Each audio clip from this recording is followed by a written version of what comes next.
Olá, você está ouvindo o podcast Futuro em Foco. Olá, este é o episódio do Futuro em Foco, o podcast da Comissão Técnica de Estratégias e Criação de Valor Centro-Norte da ABRAP. Eu sou a Renata Marques e farei a mediação de mais esse encontro. Nessa edição, vamos mergulhar em um dos assuntos mais relevantes para o nosso país. Explorar desafios, perspectivas e as possíveis soluções relacionadas ao futuro da Previdência Oficial. Nesse podcast, vamos buscar compreender os impactos das últimas mudanças e analisar como elas podem influenciar o sistema previdenciário do Brasil no futuro. Questões como a longevidade da população brasileira e o seu impacto na previdência social, as possíveis alternativas ao modelo atual, as estratégias para aumentar a arrecadação dos recursos e conhecer modelos de previdência de outros países, que nos inspire a encontrar soluções inovadoras para o sistema. E para falar desse tema, hoje estamos com um profissional de destaque no segmento. Advogado especialista em direito previdenciário no escritório Bock Advogados Associados, mestre em Direito Público, professor e autor de vários livros no segmento previdenciário, presidente da Secretaria Cultural da 12ª Subseção da OAB São Paulo e idealizador de um dos maiores canais no YouTube sobre aposentadoria. Doutor Hilário Bock, seja muito bem-vindo. Estamos muito felizes de ter você aqui conosco. Olá, é um prazer, Renata. Quero agradecer inicialmente ao convite e de que estamos aqui à disposição, para falar com vocês sobre esse assunto, O tema do futuro é sempre um tema importante, ainda mais agora com essa questão de inteligência artificial, reforma da Previdência, vários assuntos. Então, eu quero agradecer o convite, estar aqui à disposição para a gente bater um papo, informar as pessoas que têm aí sede de informação e que também estão loucas para aposentar. Com certeza. Doutor Hilário, foi divulgado recentemente no Brasil que existe uma grande mudança da estrutura etária.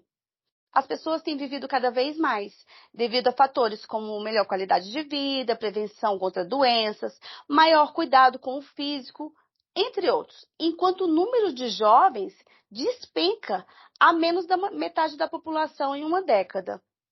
Como o regime geral da Previdência Social se baseia na repartição simples, ou seja, existe um pacto entre as gerações, os trabalhadores ativos, compostos pela geração atual, pagam os benefícios de quem está na fase de recebimento, a geração passada.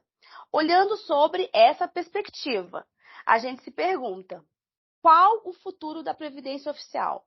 Quem já desfruta de um benefício continuará recebendo na mesma proporção? E quem ainda não se aposentou terá chances desse direito? Teremos novas reformas? Muitas perguntas.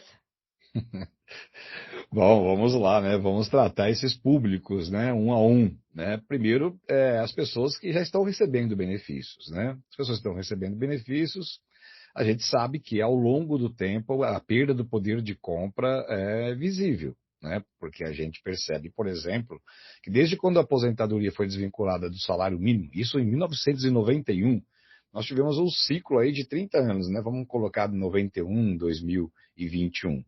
As aposentadorias tinham, na época, um poder de compra equivalente a 10 salários mínimos, que hoje é fácil fazer a conta, Um salário de 1.320, a gente joga aí que a aposentadoria seria 13 mil reais. Quando nós verificamos que o teto da Previdência hoje é 7.500 reais, então fica fácil deduzir, não precisa ser especialista nem economista, de que o poder de compra da aposentadoria caiu em 40%, ou seja, hoje as pessoas recebem 60% do que era o teto da Previdência. Eu fiz uma conta, claro que a gente não pode trabalhar com estatística, a gente não sabe qual vai ser o mercado futuro, mas se repetir esse cenário dos últimos 30 anos, nos próximos 30, e depois mais 30, então a gente vai perceber que em 2051 as pessoas vão estar recebendo em torno de 4, 5 salários mínimos, em 60 anos, as pessoas vão estar recebendo no máximo 2 salários mínimos. Isso é o teto da aposentadoria, Então, a gente sabe que as pessoas que estão recebendo o benefício já estão experimentando, sentindo no bolso e sentirão cada vez mais a perda do poder de compra da aposentadoria. Bom, para aquelas pessoas que vão se aposentar, a gente já sabe que o cenário é esse. Então, dá para a gente já dizer, olha, vai ter que pôr as barbas de molho aí e começar a pensar numa forma alternativa de complementação de renda, né?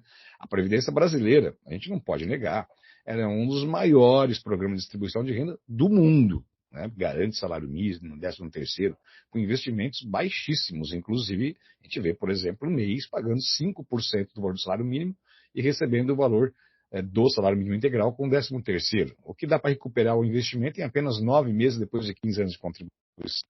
Então, tem a garantia do governo federal, mas quem quer ter rendimento superior ao salário mínimo vai ter que pensar em outra forma de investimento. Então, não se trata de uma substituição de forma de investimento, mas de complementação de renda. Até porque quem exerce atividade remunerada na Previdência é obrigado a pagar. Então, vai ter a presença obrigatória e pode ter uma complementação.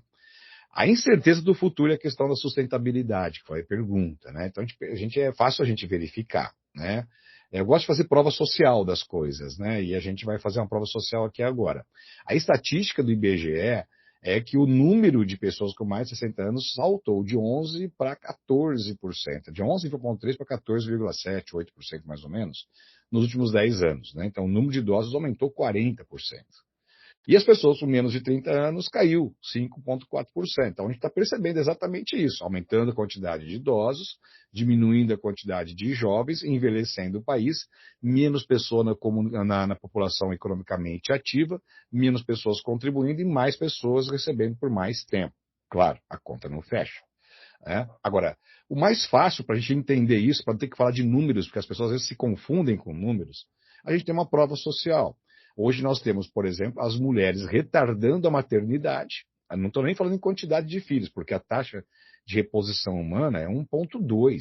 Ou seja, um casal não consegue fazer 2 filhos para se repor, porque é 1,2. Então a taxa de natalidade é baixa, né? Então a gente tem também o retardamento da maternidade, as mulheres têm tido filhos mais tarde, e também nós temos a quantidade de filhos sendo reduzida. Então, é fácil a gente olhar nas fotos antigas das nossas famílias e ver aquele sofá cheio de gente, né? Não cabe, é um atrás, um sentado na frente, um monte de gente derramada no chão.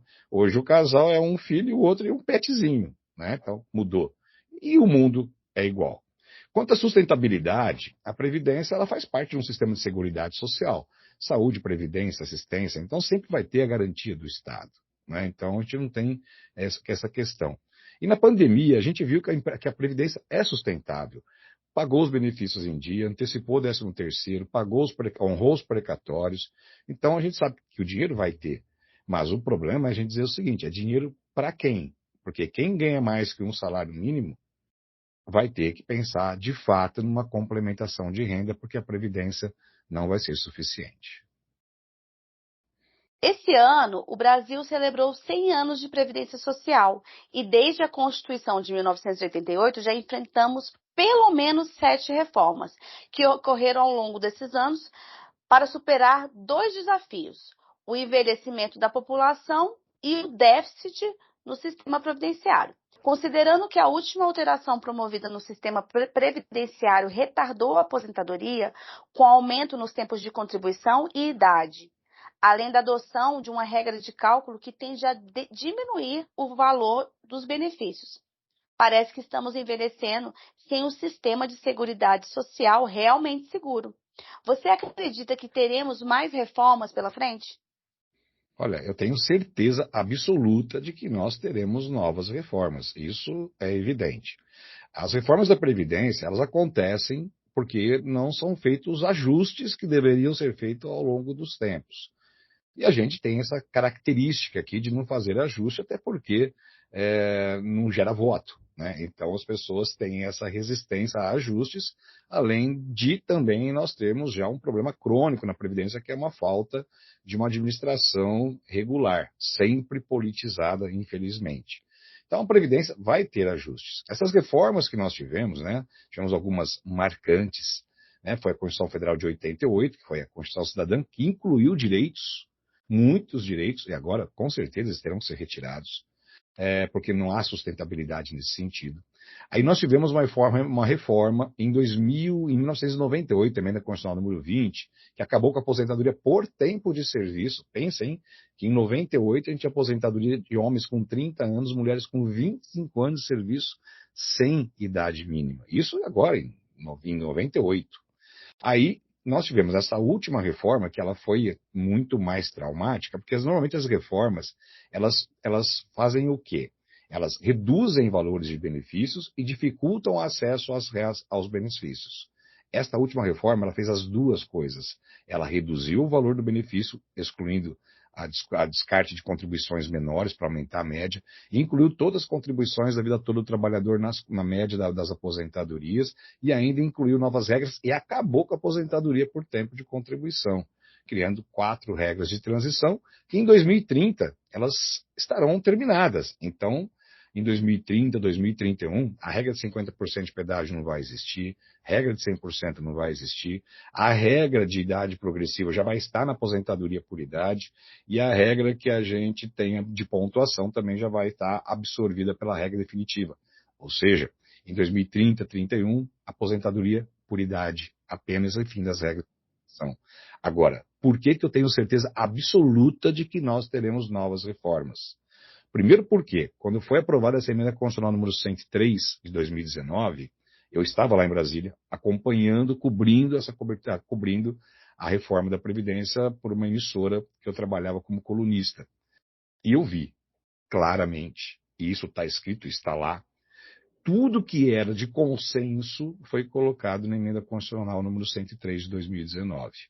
Tudo que era duvidoso foi colocado numa regra paralela, uma PEC paralela, a PEC 133, que está aí para todo mundo ver, para aprovar as questões que são controvertidas, ou seja, as reformas que nós colocamos são aquilo que estava em consenso, e já foi traumático. Agora imagina aquelas reformas que ainda a gente sabe que não são de consenso dos congressistas. Agora, tudo que nós temos, ou melhor, tudo não, mais de 60% das regras que nós temos na emenda constitucional que foi aprovada são regras de transição, que dependem de regulamentação. Então, nós teremos uma atividade legislativa muito grande para regulamentar o que foi aprovado. Então, não tenho dúvida nenhuma de que nós teremos outra reforma da Previdência. Outra não, outras reformas da Previdência. É bastante complicado. E agora, outro ponto que trata da espera da análise e concessão de um benefício. A gente já conhece o INSS por aquelas filas, né, quilométricas. Atualmente, consta que cerca de 1,3 milhões de brasileiros aguardam resposta dos seus pedidos.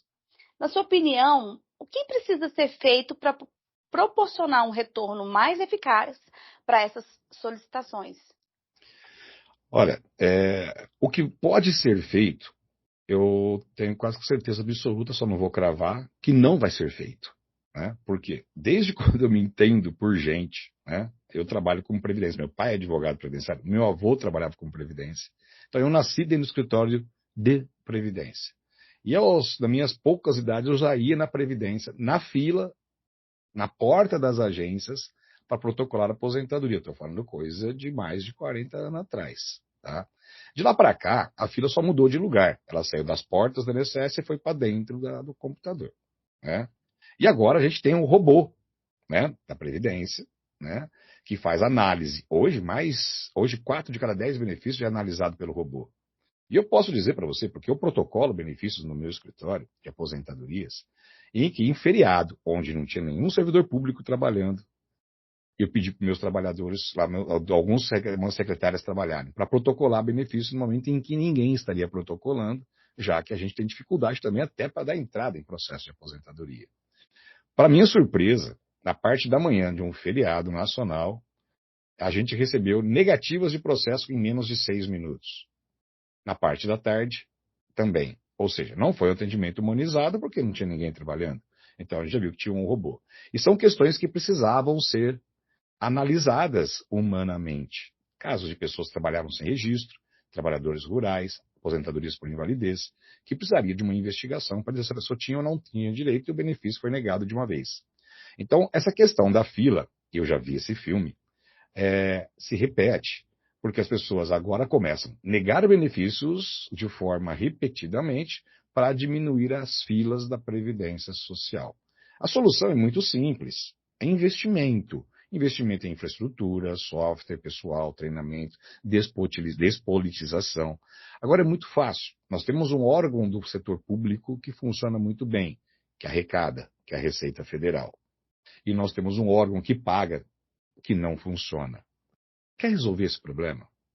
Pega todo mundo da Receita Federal e coloca na Previdência. Pega todo mundo da Previdência e coloca na Receita. Se funcionar, a gente já sabe qual que é a receita. Agora, se você não quiser testar, não vai acontecer. E outra, não sei se a Previdência também não tem interesse em que essas coisas não aconteçam. Porque se a Previdência pagar tudo que deve e aprovar todos os benefícios que tem que aprovar e continuar pagando todo o benefício do dia para a noite, como deveria ser, aliás, 45 dias é o prazo legal, a gente tem certeza que as coisas não aconteceriam. E é tão judicializada essa questão que a Previdência é responsável por maiores números de processos do país. Tanto que existem varas especializadas só para julgar processos da Previdência. Então, a gente sabe que a estrutura montada não é para dar rapidez nos processos, é justamente para retardar as aposentadorias. Doutor Hilário, a informalidade no mercado de trabalho já é uma realidade no Brasil.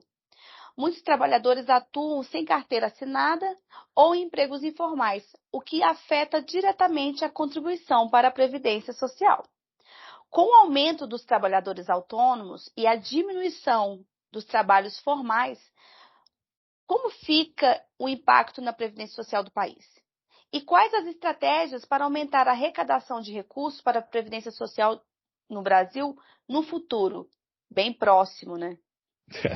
Vamos lá. Bom, na primeira pergunta você falou sobre o pacto de geração, né? Quer dizer, hoje as pessoas que trabalham estão financiando as aposentadorias daquelas pessoas que estão aposentadas e no futuro as pessoas que estão contribuindo serão financiadas por aquelas pessoas que estão hoje pagando a Previdência, que irão pagar a Previdência no futuro, né? Primeiro, que a gente tem várias questões, né? E dentre elas a principal é a informalidade. Mas se nós pegarmos a informalidade do passado, ela também serve para retardar a aposentadoria. Porque se a pessoa for informal, ela vai trabalhar mais tarde, vai aposentar mais tarde. Então significa que esta informalidade, ela acabou retardando aposentadorias. Porém, o que a gente tem percebido é que mesmo com essa informalidade, que as pessoas têm dificuldade para aposentar, a gente tem uma situação, entre aspas, deficitária, né? Vamos dizer, deficiente. Aí acontece que nós tivemos aquelas pessoas que estavam formalizadas por uma questão até agravada pela pandemia, de que essas pessoas perderam o emprego e tiveram que empreender por necessidade, até mesmo porque ganham mais empreendendo por conta própria. O fato é que quando você é empregado e a quantidade de carteiras assinadas diminuiu drasticamente, você paga pelo salário que você recebe. Agora, quando você é um PJ, uma pejotização, quando você é um MEI, o que a gente vê são pessoas pagando sobre salário mínimo, mesmo ganhando sobre mais. Então, significa que nós temos a informalidade do passado, nós temos a formalização de contribuições com valores muito aquém daquele que é o suficiente para financiar a Previdência, e a Previdência vai ter que equacionar essa situação com base naquela segunda pergunta que você me fez. Olha, como é que fica essa questão, acho que foi a primeira pergunta, a questão das pessoas envelhecendo e menos pessoas nascendo. Então, a gente está num cenário que jamais foi vivido, né? E com uma redução de renda, tanto que já se fala, e tem projetos para renda mínima universal, para as pessoas terem uma renda do Estado, porque no final das contas, hoje, se for pegar do que as pessoas estão contribuindo ou do que aquelas pessoas vão contribuir, a gente sabe que já vão ter dificuldade para se aposentar. E quando se aposentar, vão se aposentar com idade avançada, 65 anos homens, 62 anos mulheres, já que daqui 7 anos, 2030, nós não temos mais regra de transição. Então a gente está percebendo que nós vamos ter um vácuo muito grande, um hiato muito grande, da empregabilidade das pessoas, que já é difícil aos 50 anos de idade, até os 65, 62, quando elas não terão renda. Daí porque é importante as pessoas pensarem de forma bastante enfática de como elas vão viver no futuro. Porque a gente está vendo que as coisas não estão aí, não estão cheirando bem. E ainda por cima as pessoas não estão sendo orientadas sobre esse aspecto. E muitas pessoas têm oportunidade de ter uma complementação de renda, acabam perdendo essa oportunidade. E elas não podem perder essa oportunidade. Qual vai ser o caminho para a solução desse impasse, né? Aumento da tributação. Nós estamos vendo agora essa reforma toda tributária com aumento de tributação. Fiscalização das empresas, principalmente no ambiente de trabalho, porque a gente tem muitas pessoas trabalhando em ambiente de trabalho que não é salubre, totalmente insalubre, perigoso, penoso, gera uma quantidade muito grande de pessoas doentes e benefícios por incapacidade, acidentes do trabalho, né? E o que a gente percebe é que a Previdência é conivente com isso tudo, porque ao invés de entender e fazer a meia-culpa e dizer, olha, a gente está sendo aqui deficiente na nossa fiscalização, vamos acertar isso para aumentar a nossa arrecadação, punir os maus profissionais e otimizar aquelas empresas que cumprem todas as funções sociais que elas têm de garantia de um ambiente de trabalho saudável e contribuição, a gente teria realmente uma saída. Mas está difícil a gente verificar isso. E a justiça, quando a gente vê a justiça, quando tudo chega lá, a gente percebe que a justiça não entrega a solução de processos. É tudo demorado, tudo retardado, criando uma insegurança jurídica muito grande na população. Então, realmente, eu não entendo e não sei como vai ser superado esse impasse dessa questão da arrecadação da contribuição e custeio de benefícios. Agora vamos falar um pouquinho sobre o regime próprio da Previdência Social, que é aplicável aos servidores públicos efetivos. Doutor Hilário, você acha que teria alguma relação de impacto na Previdência Oficial, considerando que as regras são bem mais benéficas que o regime geral? Olha, o regime próprio de Previdência, né, a gente tem aquela sensação de que as pessoas vão ter ótimos benefícios para sempre. Os tempos serão outros, pode escrever isso.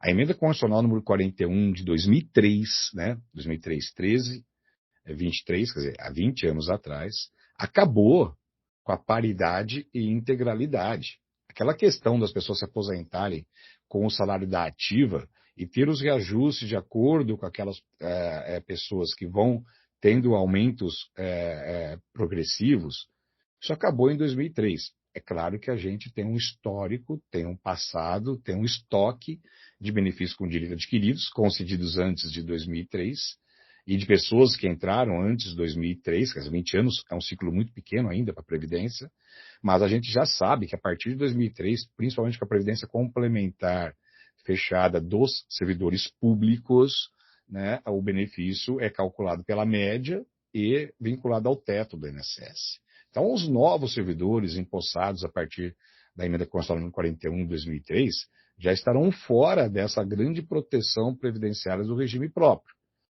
E a emenda constitucional número 103 de 2019, que é essa última reforma, colocou apenas uma única regra de transição de pedágio com idade mínima, 57 anos para as mulheres, 60 anos para os homens, para o servidor público. E criou, inclusive, idades mínimas altíssimas, né, comparando com as que nós tínhamos, para professores. Então, a gente percebe que os benefícios dos entes estatais, União, Estados, Distrito Federal e alguns municípios, já que nem todos têm previdência complementar de regime próprio, nem todos têm regime próprio de previdência, a gente já está percebendo que realmente a gente vai ter um cenário diferente no futuro, que talvez seja a consolidação. O grande problema é que a gente tem essa questão da gestão de pessoal e a questão de sucessão dessas pessoas, porque nós temos muitos municípios pequenos, com a mão de obra muito grande, e que as pessoas não se aposentam porque elas perdem o cargo público depois da reforma da Previdência. Então, o que a gente vai ver agora, a gente já está assistindo. Acabou as aposentadorias do regime próprio, porque antes as pessoas aposentavam, né, e tinham uma renda boa. Hoje elas não se aposentam porque não tem mais uma renda boa, tem muitos penduricários que caem na aposentadoria, e as pessoas vão ficar ali estabilizadas, estagnadas, jurássicas, porque elas vão esperar até os 75 anos recebendo os salários que estão, mas a gente percebe que essas pessoas não conseguem entregar o serviço que entregavam em razão de vários motivos, e o principal deles é a questão da automação, da tecnologia, que as pessoas mais antigas não estão acompanhando. Então, a gente percebe que essa questão do regime próprio de previdência foi uma menina dos olhos dos servidores públicos, deixou de ser em 2003, e a gente vai ter praticamente um equilíbrio em relação a eles quanto ao regime geral da Previdência Social. Então, eu imagino que a gente vai ter praticamente aí um único segmento de previdência ao longo dos tempos, em razão dessas mudanças que aconteceram. Com relação a outros países, a gente acompanha que muitos já repensaram os seus sistemas de previdência social, o que agrada a uns e desagrada a outros. Mas, na sua opinião, quais são as tendências internacionais em termos de reforma da previdência social e como elas podem ser aplicadas no contexto brasileiro? Olha, a gente já tem percebido, né, o mundo todo.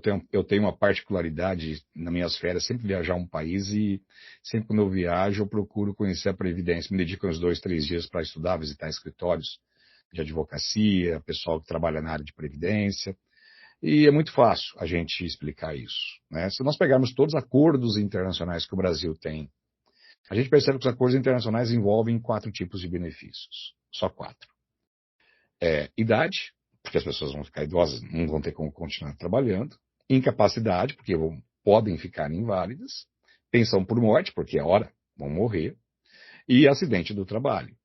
Se nós pegarmos esses 4 benefícios, que são os benefícios que nós tínhamos quando a Previdência foi idealizada no mundo, em 1888, por Otto von Bismarck, na Alemanha, que foi criado um seguro operário, que tinha 4 tipos de benefícios, que não por coincidência são exatamente esses 4 benefícios que estão nos acordos internacionais, e que a gente está percebendo que só existem 5 países, 4 ou 5 países com aposentadoria por tempo de contribuição no mundo, mas as pessoas também não conseguem chegar na aposentadoria porque não vivem até chegar lá. Então a gente chega num seguinte cenário, é muito fácil a gente entender.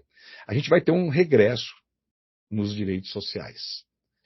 Com o fim de aposentadorias, a gente está vendo na França aquela luta toda, carro queimando na rua, as pessoas brigando por uma aposentadoria especial, brigando contra o aumento da idade mínima, enfim, o mundo todo tem esse movimento, né? Começou pela Itália em 1994 com o projeto Gini, e a gente está observando que a gente está tendo aí um regresso nesses direitos sociais. Então, é claro que está se desenhando um retrocesso, né, ou um regresso, não vou falar retrocesso, um regresso aos benefícios que nós tínhamos de quando a Previdência foi de fato idealizada. Aposentadoria por idade, incapacidade, pensão por morte, no acidente do trabalho. Esse eu acho que é o desenho que vai acontecer no mundo todo, vários já se redesenharam, o Brasil está montando já essa estratégia, e é isso que a gente vai acontecer. E mais, né, benefícios mínimos pela Previdência Pública, e complementação de renda de formas complementares que a gente vai ter que observar, que nem todos vão ter essa oportunidade, infelizmente. Mas, de uma forma ou de outra, quem tem não pode perder essa oportunidade, claro.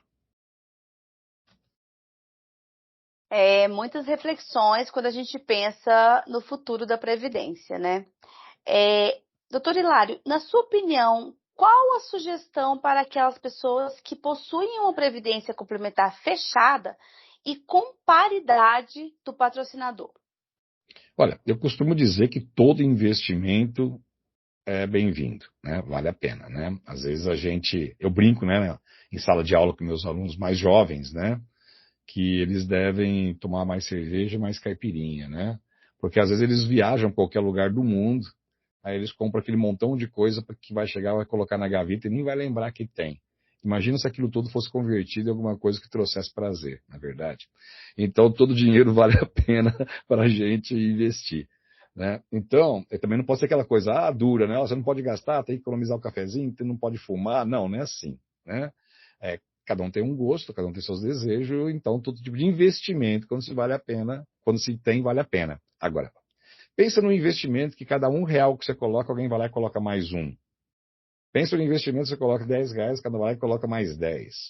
Pensa no investimento em que você vai colocar 3, 4, 5, 6%, 7%, às vezes 12% do seu salário, e a pessoa vai lá e coloca mais 1, 2, 3, o mesmo percentual. Se você já tem de saída um retorno de 100% de tudo que você investe, onde você tem isso? Em lugar nenhum. Então pensa assim, olha, para cada dedo que eu colocar dessa mão, eu vou ter mais um dedo dessa. Se eu só colocar 5 dessa, eu vou ter 10. Isso é de saída, porque a gente fala no regime de previdência complementar numa coisa de capitalização. Aí nós estamos falando de juros sobre juros, de um valor que está sendo aportado ao mesmo tempo que você está aportando. Então significa que a gente tem um investimento duplo, de duas mãos, com capitalização, que aí o tempo, a longevidade é importante, porque você está pegando no começo, não está pegando no final, e você vai tendo um acréscimo dentro daquele valor que, obviamente, pode te garantir uma receita, né? O que eu digo para as pessoas que têm a possibilidade, que nem todo mundo tem um fundo de pensão que garanta essa paridade, e nem todo mundo tem um fundo de pensão, para a gente começar de conversa, né? Que essas pessoas agradeçam a oportunidade de estar tendo essa possibilidade de alguém estar contribuindo para o futuro, né? Eu sei que é doloroso falar, eu tenho que tirar esse meu dinheiro para cá, guardar esse dinheiro aqui, será que eu vou precisar no futuro? A resposta é, vai. Se você hoje não tem condições, imagina como vai ser no futuro quando você tiver mais idoso, quando algumas portas vão fechar, quando você vai ter mais necessidades, quando você vai olhar para o passado e falar, nossa, eu perdi aquela oportunidade, e agora? Né? Então, o que eu digo para essas pessoas, né, e para quem tem essa oportunidade, é que aproveite essa oportunidade. Né? Principalmente porque você também tem uma negociação, entre aspas, de taxas, de às vezes zero, de custo de administração, ou mesmo compartilhada com um universo muito grande de pessoas. Então, previdência, né, a gente sempre divide, né? Previdência pública, a gente sabe que ela tem um limite, a gente sabe que ela tem segurança, mas essa segurança o quê? É um salário mínimo, é o que nós vamos ter no futuro. Se você vive mais do que isso, o recado é que você vai precisar mais do que isso. Então você precisa pensar em reservar uma parte. E pensar um pouco diferente do que a gente sempre pensa, né? Porque quando a gente fala em previdência, em guardar alguma coisa no futuro, tem aquela sensação de que você está perdendo no presente. Você não está perdendo no presente, você está ganhando no futuro. E a gente tem aquela sensação de que a gente tem que dizer o seguinte, olha, eu vou ver o que eu preciso e o que sobrar eu guardo. Não sobra nada. Se a gente for fazer tudo o que a gente quer, não vai sobrar. Então nós temos que mudar a nossa metodologia de pensamento, de investimento, de dizer o seguinte, olha, deixa eu guardar um pouco do que eu vou precisar no futuro e o que restar eu vou viver no presente. Só tem um jeito de você manter a qualidade de vida no futuro. Às vezes, é diminuindo a qualidade de vida no presente. Porque se você aumenta muito, você depois não consegue mais voltar atrás. Então, para quem tem a possibilidade de uma previdência complementar, que faça. Agora, quem tem a previdência complementar paritária, tem que fazer o mais rápido possível. Nossa, uma verdadeira aula aqui com o Dr. Hilário Bock e deixando muitas reflexões sobre a Previdência, o futuro e o que cada um de nós vai fazer, né? Agradecemos imensamente a sua presença, Dr. Hilário, que muito gentilmente aceitou o nosso convite e compartilhou toda a sua experiência, suas opiniões, seus pontos de vista. Muito obrigado mesmo. Eu que agradeço o convite, estamos à disposição, né? Sempre quando se trata de previdência, para mim é uma paixão previdência, né? Eu particularmente vi, né, várias gerações e posso dizer para vocês, de uma prova social, um testemunho, que muita gente que achava que não precisava da previdência lá no passado, hoje está amargando a falta dela. Obrigado, gente, pela oportunidade.